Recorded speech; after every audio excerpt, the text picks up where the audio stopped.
বর্তমান সময়ের জনপ্রিয় জুটি নিলয় আলমগীর ও জান্নাতুল সুমাইয়া হিমি। দিন দিন বাংলা নাটকের জনপ্রিয়তা বেড়ে চলেছে, সেই ধারাবাহিকতায় আবারও নতুন নাটক নিয়ে হাজির হয়েছেন জনপ্রিয় এই জুটি। নাটকটির নাম বিয়ের বাজার ভালো না।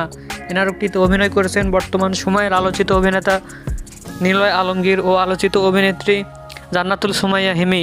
এই নাটকটি রচনা ও পরিচালনা করেছেন হাসিব হোসেন রাখি। নাটকটি খুব শীঘ্রই পিকাচক এন্টারটেইনমেন্টের ইউটিউব চ্যানেলে প্রকাশিত হবে। আপনারা দেখতে চাইলে অবশ্যই পিকাচক এন্টারটেইনমেন্টের ইউটিউব চ্যানেলে চোখ রাখুন এবং নিয়মিত নতুন নতুন নাটকের আপডেট পেতে হলে অবশ্যই চ্যানেলটিকে সাবস্ক্রাইব করে রাখুন।